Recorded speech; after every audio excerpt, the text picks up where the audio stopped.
ये वाकया है कर्नाटक का। कर्नाटक में एक ज़िला है, आप लोगों ने नाम सुना होगा, टुमकुरू।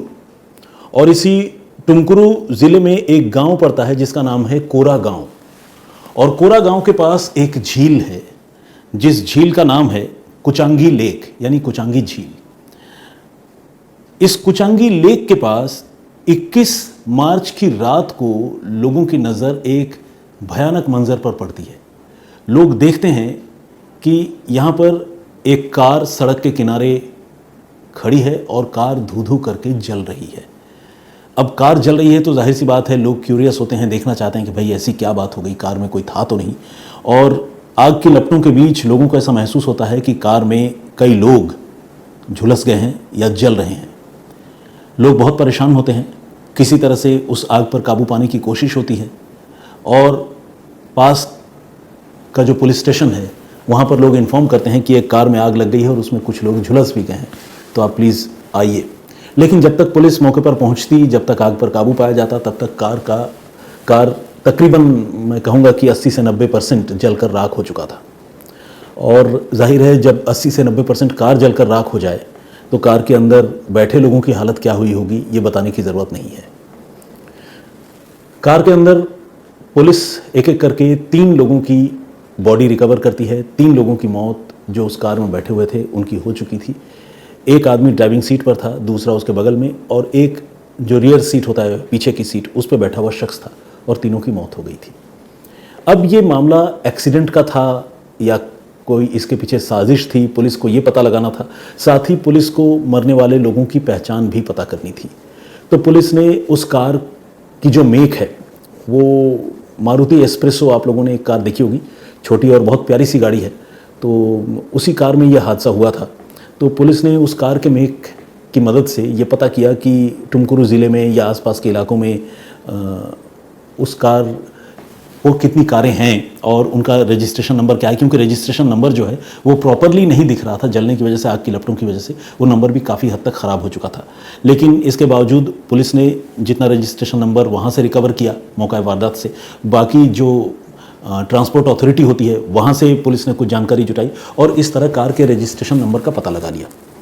और कार के रजिस्ट्रेशन नंबर का जब पता लगा लिया तो फिर कार के ओनर से भी बातचीत, मतलब ओनर के घर वालों से बातचीत की, और इस तरह कार के ओनर का भी पता चल गया और साथ ही जो 2 लोग और उस गाड़ी में थे उनका भी पता चल गया। तो कुल मिलाकर कार में जो 3 लोग सवार थे और जिन 3 लोगों की झुलसने से मौत हो गई थी उन तीनों की पहचान हो गई। सबसे पहले मैं आप लोगों को इन तीनों की पहचान के बारे में बताता हूँ। एक शख्स का नाम था इसहाक शीमम, इसकी उम्र 54 साल की थी। दूसरे शख्स का नाम था साहुल हमीद, इसकी उम्र 46 साल की थी। और तीसरा शख्स जो है उसका नाम था ए सिद्दीक खादेर, उसकी उम्र 34 साल की थी। यानी 34 से 54 साल के बीच, इन 20 सालों के बीच इन तीनों की उम्र थी। और इन तीनों का ताल्लुक दक्षिण कन्नड़ ज़िले से था। ये तीनों दक्षिण कन्नड़ ज़िले के रहने वाले थे। पुलिस को ये बात पता चली और पुलिस ने फिर इनके जब घर वालों से कांटेक्ट किया तो घर वालों ने भी कंफर्म किया कि हाँ, उनके ये फैमिली मेम्बर्स जो है वो मिसिंग हैं और वो 21 मार्च की रात को ही कहीं गए थे और उसके बाद से वो गायब हो गए।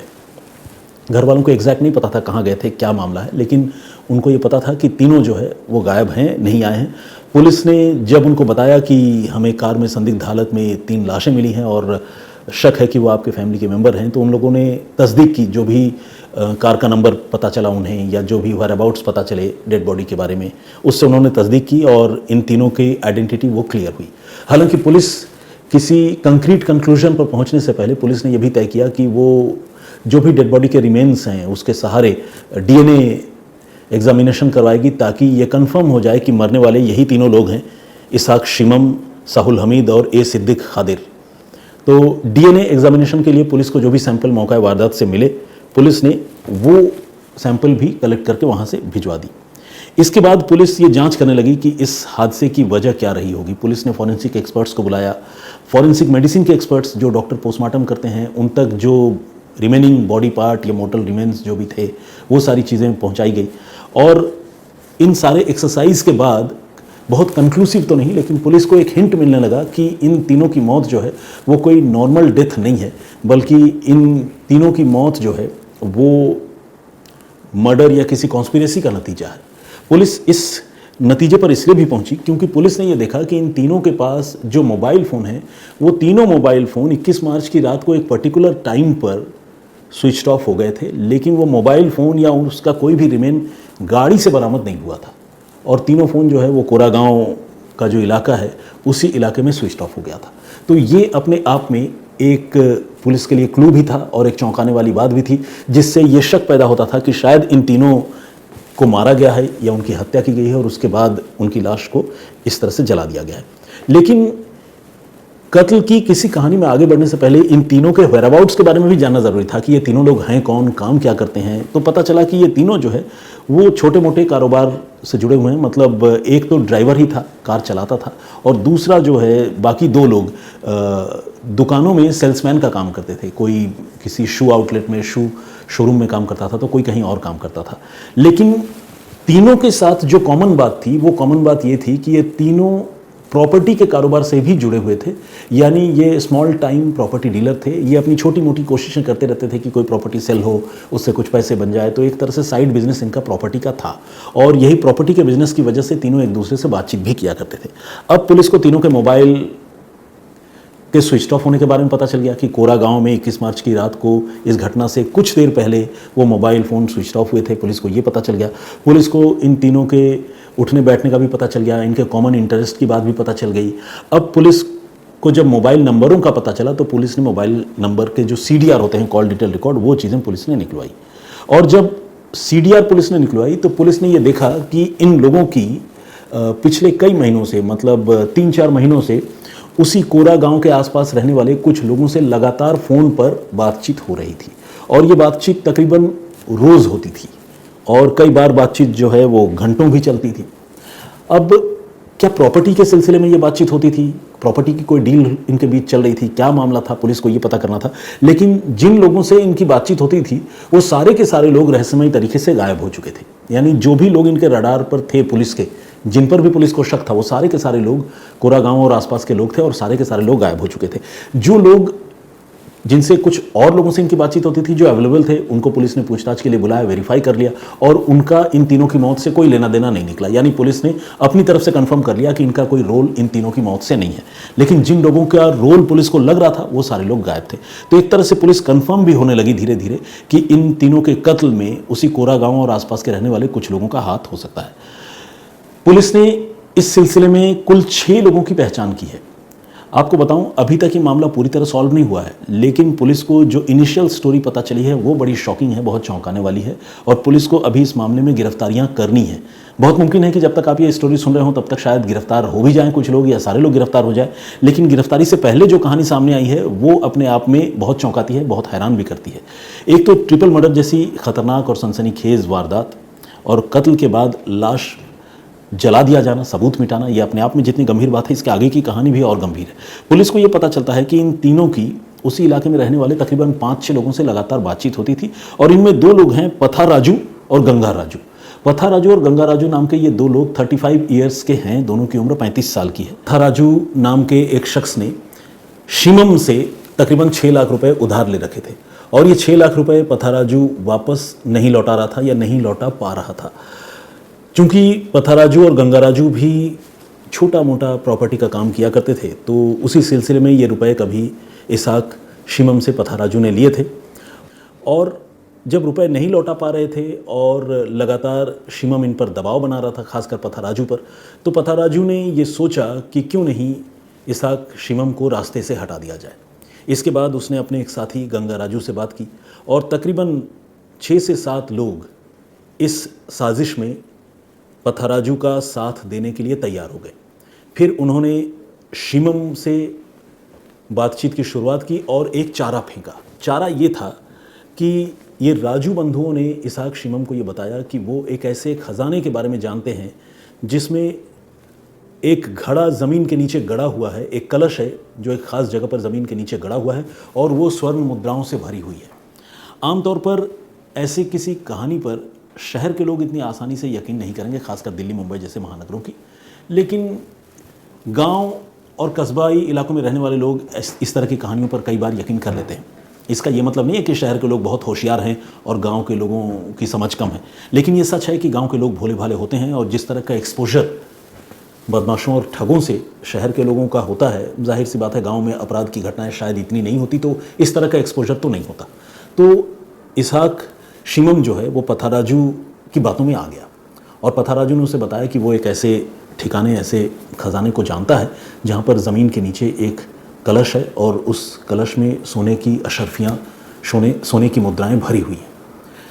अब इसहाक ने अपने 2 साथियों को भी ये बात बताई, साहुल हमीद और ए सिद्दीक खादिर को।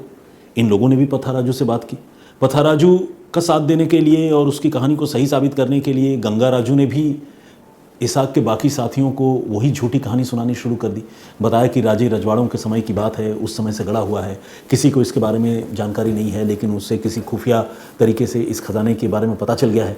लेकिन अगर सार्वजनिक तौर पर सबके सामने खुदाई की जाए तो सरकार ये सारी स्वर्ण मुद्राएं जब्त कर लेंगी, फिर उनको कुछ नहीं मिलेगा। बहुत सीक्रेटिव तरीके से, बहुत खुफिया तरीके से इस खजाने को उन्हें ज़मीन से खोद कर निकालना होगा। इस तरह की कहानियाँ जिसमें रहस्य, रोमांच है और एक कौतूहल पैदा करने वाली कहानी इन राजू बंधुओं ने शिमम और उसके साथियों को सुनाई। शिमम और उसके साथी इन बातों में आते चले गए और उन्होंने ये तय किया कि 21 मार्च को वो वहीं कोरा गांव के पास, जहाँ पर भी वो जगह है जहाँ के ये पथाराजू और गंगा राजू रहने वाले हैं, उस जगह से उस कलश की खुदाई करने के लिए पहुँचेंगे और ख़ुद मिलजुल कर उसको खोद कर बाहर निकालेंगे, ये तय किया। इसके बाद इसहाक शिमम, साहुल हमीद और ए सिद्दीक खादिर, ये तीनों लोग एक कार में सवार होकर कोरा गांव के पास पहुंचे। इत्तेफाक से यहाँ आने से पहले इन तीनों में से कुछ एक लोगों ने अपने परिवार वालों को ये बता रखा था कि वो कोरा गांव की तरफ जा रहे हैं और वहाँ एक खजाने के बारे में, एक गुप्त खजाने के बारे में उन्हें जानकारी मिली है। तो घर वालों को ये आइडिया तो था, लेकिन घर वाले एग्जैक्ट सीक्वेंस नहीं जानते थे कि किससे बात हो रही है और गुप्त खजाना एग्जैक्टली कहाँ पर है, क्या वो वाकई खजाना लेकर आ पाएंगे, नहीं लेकर आ पाएंगे। घर वालों को इतना माइन्यूट जानकारी नहीं थी। तो खैर, जब ये इसहाक अपने 2 साथियों के साथ वहाँ पहुँचे, पथाराजू और गंगा राजू ने तो झूठी कहानी सुनाई ही थी, स्वर्ण मुद्राओं का कोई मामला था ही नहीं, 6 लाख रुपए हड़पने थे। तो इसी प्लानिंग के तहत 5 से 6 लोगों ने उन्हें सुनसान जगह पर रोक लिया, घेर लिया और फिर तेज़ धार हथियारों से हमला कर उनकी जान ले ली। जान लेने के बाद उनको लगा कि ये लाशें अगर यूं ही छोड़ दी जाए तो जाहिर है पकड़े जाएंगे, कत्ल का मामला बनेगा, जांच होगी, भेद खुल जाएगा। तो उन्होंने मोबाइल फ़ोन तो उनका खैर पहले ही झटक लिया था। उसके बाद तीनों लाशों को उन्होंने उन्हीं के कार में डंप किया और उसके बाद उसी कार से पेट्रोल निकाल कर कार को आग के हवाले कर दिया। कार पेट्रोल की वजह से धू धू कर जलने लगी और कार में वो लाशें भी जल गई और लाशें तकरीबन 80 से 90% जलकर राख हो गई। इस बीच जब लोगों की नज़र उस जलती हुई कार पर पड़ी तो लोगों ने किसी तरह से उस कार की आग को बुझाने की कोशिश की। पुलिस और फायर ब्रिगेड को बताया, लेकिन जब तक पुलिस पहुंचती तब तक काम पूरा हो चुका था। कार तकरीबन जलकर राख हो चुकी थी, नंबर प्लेट डिस्टॉर्ट हो चुका था। लाशें जो है वो समझ में तो आ रही थी कि अंदर 3 लोग जले हैं, लेकिन कौन लोग हैं उन्हें देखकर पहचान पाना मुश्किल था। लेकिन उसके बाद पुलिस ने कड़ियाँ जोड़ने की शुरुआत की और जैसा कि मैंने आपको बताया कि सबसे पहले तो पुलिस ने यही देखा कि इन तीनों का मोबाइल फ़ोन इस एक्सीडेंट से पहले, जब ये कार जली है उससे कुछ देर पहले एक साथ तीनों के फ़ोन ऑफ हुए हैं और उसी जगह पर ऑफ हुए हैं। साथ ही जब उन्होंने इनके नंबरों के हवाले से उनका CDR निकलवाया तो ये भी पता चल गया कि इनकी किन किन लोगों से बात हो रही थी। और सबसे बड़ी और चौंकाने वाली बात ये थी कि जिन 5-6 लोगों से इनके हाल के दिनों में बड़ी लंबी बात हो रही थी और लगातार बात हो रही थी, उसमें ये पथाराजू और गंगा राजू भी शामिल थे। ये सारे के सारे लोग अपना मोबाइल फ़ोन स्विच ऑफ कर चुके थे और गायब हो चुके थे। तो ये जानना एक तरह से इस बात का कंफर्मेशन था कि इन 3 लोगों की मौत, इसहाक शिमम और साहुल हमीद और ए सिद्दीक खादिर, इन 3 लोगों की मौत कोई नेचुरल डेथ नहीं है और न ही कोई एक्सीडेंट है, बल्कि इसके पीछे साजिश है, जिस साजिश में ये सभी के सभी लोग शामिल हो सकते हैं जिनसे इनकी बात हो रही थी और जो अब गायब हैं। तो अभी तक जब मैं ये स्टोरी रिकॉर्ड कर रहा हूँ, जाहिर है ये लोग पकड़े तो नहीं गए हैं, लेकिन अलग अलग सोर्सेज से पुलिस को ये पता चल चुका है कि इनका कत्ल जो है इसी पथाराजू, गंगा राजू और उनके साथियों ने किया है और सभी के सभी फरार हैं। और कत्ल के पीछे की जो कहानी है वो वही कहानी है जो मैंने आप लोगों को बताई, गुप्त खजाने की झूठी कहानी, जिसमें स्वर्ण मुद्राएं मिलने का लालच और उसी लालच में आकर 3 लोगों का कुछ और लोगों पर भरोसा कर लेना और तीनों का कत्ल हो जाना। तो ये थी पूरी कहानी, जिसमें 6 लाख रुपए लौटाने से बचने के लिए एक शख्स ने अपने 5-6 दोस्तों के साथ मिलकर 3 लोगों की हत्याएं कर दी। इस पूरी कहानी पर आपकी क्या राय है, आप क्या सोचते हैं, प्लीज़ हमें कमेंट करके ज़रूर बताइएगा।